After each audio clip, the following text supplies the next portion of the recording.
Vamos a resolver el ejercicio 33.1 del Chiro-Szymanski, ley de reflexión. Bien, el problema nos dice que hay dos espejos perpendiculares entre sí, que es esta línea y esta línea. Son dos espejos, ¿sí? Donde nos dice que hay un rayo incidente, ¿sí? Que es este morado, que incide a 11,5 centímetros del punto de intersección de estos dos espejos, ¿sí? Estos dos espejos se encuentran de manera que forma un ángulo recto. O sea que esto aquí es 90 grados, ¿sí? Porque así nos dice el problema. Entonces, pues como dije, este rayo incidente se sitúa a 11,5 centímetros de este punto de intersección de los espejos. Y además nos dice que este ángulo, perdón, este rayo morado, pues va a reflejarse exactamente a la mitad de la longitud de este espejo. O sea, si todo esto mide 28, pues este cateto de acá, podemos decir este pequeño cateto va a medir ¿cuánto? Sí, 14. Y este otro pues también va a medir 14 porque nos dice que interseca la mitad, a la mitad. Entonces, por teoría sabemos que este ángulo, este rayo, que es el rayo de incidencia, va a formar un ángulo con respecto a la normal, siempre la normal. ¿Y la normal cuál es? Pues va a ser la normal a la superficie.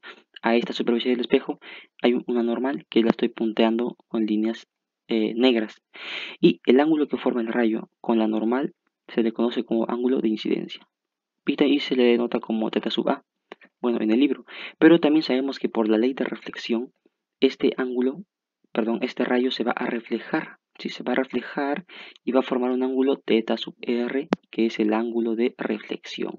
Y ahora, por teoría también sabemos que pues ese ángulo de incidencia, que es el teta sub A, va a ser igual al ángulo de reflexión, teta sub R. Van a ser lo mismo por la ley de reflexión. Entonces, lo que nos pide es, tenemos que hallar el ángulo de incidencia, ¿sí? El ángulo de incidencia que hace que pues este rayo se refleje en el punto medio del segundo espejo. Y hacemos eso. Vemos que aquí hemos formado un triángulo rectángulo. Sí, mira, aquí lo voy a cerrar. Esto aquí que están viendo. Todo esto aquí, el teta sub R, este cateto y este cateto. Entonces, si nos damos cuenta, es el mismo triángulo aquí, solamente que lo he puesto de otro color.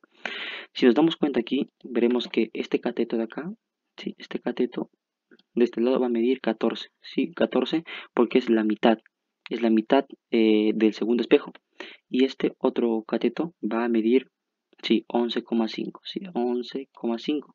¿Por qué 11,5? Porque si esta cosa, o sea, si esta cosa de aquí, si esto mide 11,5, pues acá abajo también va a medir 11,5, ¿sí? Igual para el de 14 centímetros. Si esto es 14, aquí también será 14. Entonces aquí está 14 y aquí está 11,5. Ahora tenemos que poner cuál es el ángulo.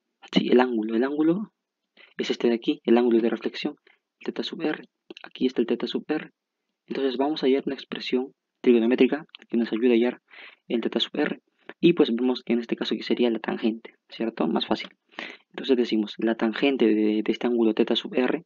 Si aquí le pongo un teta sub r, ¿cuál es? Es el ángulo opuesto sobre el adyacente. ¿Sí? Entonces sería 11,5 entre 14. Y de aquí podemos despejar, aquí siempre teta sub r, el ángulo teta sub r es igual a la tangente a la menos 1 de 11,5 sobre 14. Sí, y eso me da un ángulo de reflexión, sí, aquí lo pongo siempre teta sub r, de 39,4 grados. Pero, como nos dice el ángulo, el problema nos pide pues hallar el ángulo de incidencia, ¿sí? Ángulo de incidencia. Ángulo de incidencia en el primer espejo. Entonces nos pide el teta sub A, pero sabemos que el teta sub A es igual al teta sub R por la ley de reflexión. Así que este teta sub R va a ser igual al teta sub A, ¿sí? Y el teta sub A sería nuestra respuesta.